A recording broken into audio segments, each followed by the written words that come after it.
श्री हरिवंश श्री राधा वल्लभ श्री हरिवंश श्री राधा श्री राधा। भगवान की शरणागति का बहुत बड़ा महत्व है। शरणागत वो होता है जो मन कर्म वचन से भगवान को अपना मान लेता है, भगवान के आश्रित हो जाता है, सब कुछ अपना भगवान को मान लेता है। शरणागत का अब अपना कुछ नहीं होता, न शरीर का बल उसका अपना होता है, न उसके पास शरीर की जो बोलने काम करने की क्षमता उसकी होती है, सब भगवान का होता है। न उसके पास जो धन है वो उसे अपना मानता है, उसे वह भगवान का दिया हुआ मानता है। उसके पास जो भी संबंध है, चाहे माता पिता का संबंध हो, पत्नी का संबंध हो, पुत्र का संबंध हो, अन्य नाते रिश्तेदारों का संबंध है, सब भगवत भावना से स्थित वह इन संबंधों को मानता है। अर्थात सभी भगवान के द्वारा दिए गए संबंध हैं जिसे वह निर्वाह कर रहा है भगवान की प्रसन्नता के लिए। वह जो भजन कर रहा है वह भी भगवान के बल से कर रहा है, क्योंकि भजन उसका हो रहा है। कैसे हो रहा है? भगवान करवा रहे हैं, ऐसा वो चिंतन करता है, सोचता है, विचारता है।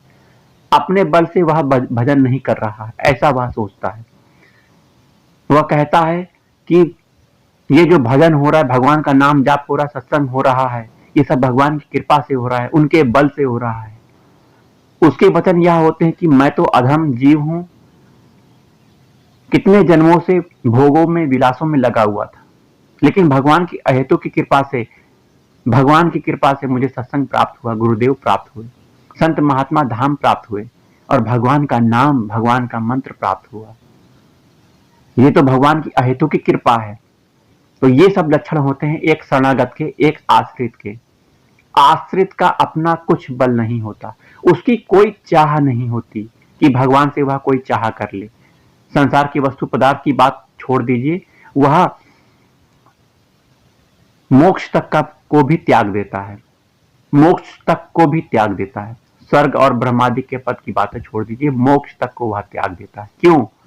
क्योंकि वह भगवान से प्रेम करने लग जाता है, और प्रेम में किसी वस्तु की चाह नहीं होती, किसी पदार्थ की चाह नहीं होती, अपनी कोई इच्छा नहीं होती।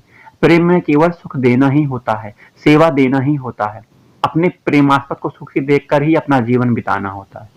यह होती है एक आश्रित की चाह, एक आश्रित के लक्षण, एक शरणागत के लक्षण।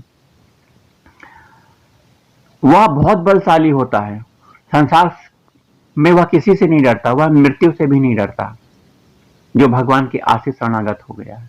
अब देखिए, अंगद जी का प्रसंग ले लीजिए। अंगद जी भगवान श्री राम जी के आश्रित शरणागत हो गए और असीम बल को धारण किया उन्होंने। कैसे? विचार करने से, अपनी स्वीकृति मानने से कि मैं भगवान श्री राम जी का आश्रित हूं।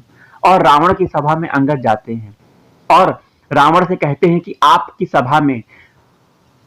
सभा में अगर कोई वीर है तो मेरे पैर को उठा दे, अगर पैर उठ गया तो राम जी सीता जी को हार जाएंगे और ऐसी सेना लेकर वापस चली जाएंगे। देखिए अंगद जी ने कितनी बड़ी बात कह दी।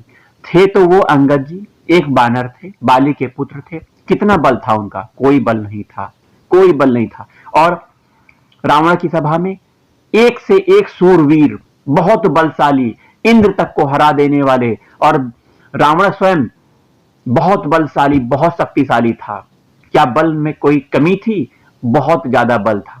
लेकिन अंगद के पास कौन सा बल था? भगवान श्री राम के आश्रय का बल था, उनकी शरणागति का बल था। भगवान श्री राम के शरणागत होकर उन्होंने यह बोला। और देखिए, सीता जी को दांव में लगा दिया, सीता जी को हार जाएंगे राम जी, ऐसा कहा, और लौट जाएंगे। कितना बड़ा बल होता है भगवान का। वह मृत्यु से भी नहीं डरता, वह किसी से नहीं डरता। इतनी बड़ी सभा में जहां घोर बलशाली महादैत्य राक्षस, पराक्रमी राक्षस, मायावी राक्षस रहते हैं, वहां जाकर ऐसी बात उन्होंने कही। किसके बल से कही? भगवान के बल से कही। तो आप भी भगवान के शरणागत हो और भगवान को अपना मानो। अपना अर्थात आपने अपना किस किस को माना है, वहां से अपनापन हटा के भगवान के चरणों को अपना मानो, भगवान के रूप को अपना मानो, भगवान को अपना मानो, भगवान के नाम को अपना मानो। नित्य भगवान का चिंतन करो, भगवान के नाम का जाप करो। इस तरह आपकी शरणागति पुष्ट होगी। तभी भगवान प्रसन्न होंगे। भगवान किसी साधन बल से प्रसन्न नहीं होते। भगवान किसी रूप रंग अमीरी गरीबी को देखकर प्रसन्न नहीं होते। भगवान अगर अमीरी को देखकर प्रसन्न होते तो अमीरों के घर में रहते नहीं। भगवान तो दैन्यता से प्रसन्न होते हैं। दैन्य अर्थात वह व्यक्ति जो अपने अभिमान को शून्य कर चुका है, वह अपने आप को तृण से भी नीचा मानता है, वह दैन्य व्यक्ति है, अभिमान शून्य व्यक्ति है। किस बात का अहंकार हम सब कर रहे हैं? धन का, किसी बल का, किसी पद प्रतिष्ठा का, किसी मान सम्मान का, या किसी अन्य जो आपके हैं नेता नगरी या फिर बड़े ऑफिसर या फिर और कुछ कुछ। ये बल कितने दिन काम आएगा और कितना बल होगा? देखिए, शरीर छूटते ही सभी बल खत्म हो जाएगा। और इस धन बल से संसार की सभी संपत्ति को एक कर लो। आपकी जब मृत्यु होनी है, डॉक्टर उस संपत्ति को लेकर भी एक सांस आपकी बढ़ा नहीं सकता। किस बल से आप अभिमान कर रहे हो जाओ भगवान की शरण और भगवान को अपना मानो। भगवान का बल बहुत बड़ा बल है। भगवान सब कुछ कर सकते हैं। मच्छर को ब्रह्मा बना सकते हैं और ब्रह्मा को मच्छर बना सकते हैं। आपसे प्रेम, आप भगवान से प्रेम करने लग जाओ, भगवान आपके लिए नई सृष्टि की रचना कर सकते हैं। अखिल ब्रह्मांडों के स्वामी मेरे राधा वल्लभ लाल हैं।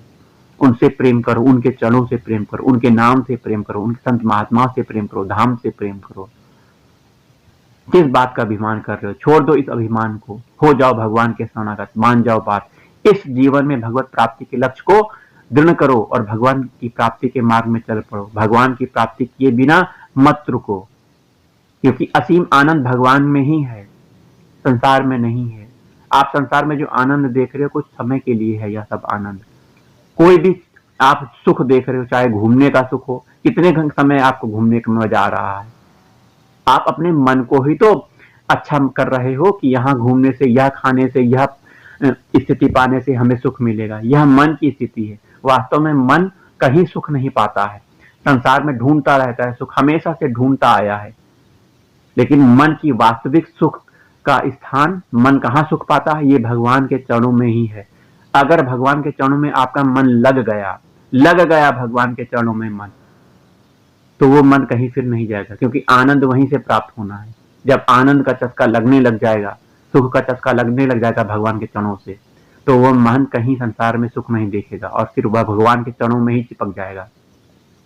तो अपने मन को पहले संभालो। यह मन संसार में सुख देख रहा है, धन संपत्ति में सुख देख रहा है, स्त्री में सुख देख रहा है, अपने रिश्ते नातेदारों में सुख देख रहा है, पद प्रतिष्ठा में सुख देख रहा है, बंगला गाड़ी में सुख देख रहा है। नहीं, यह तो शरीर की आवश्यकताएं हैं। जो भगवान आपको व्यवस्था की हैं वह आपको मिलेंगी। आप भगवान में सुख देखिए, भगवान के नाम में सुख देखिए। यही परम सुख है, यही वास्तविक आनंद है। अभी अगर आप इस बात को समझ गए तो परम आनंद को प्राप्त होगे। इस बात को सुनकर अपने जीवन में इस बात को उतारो, धारणा में लाओ, आचरण में उतारो।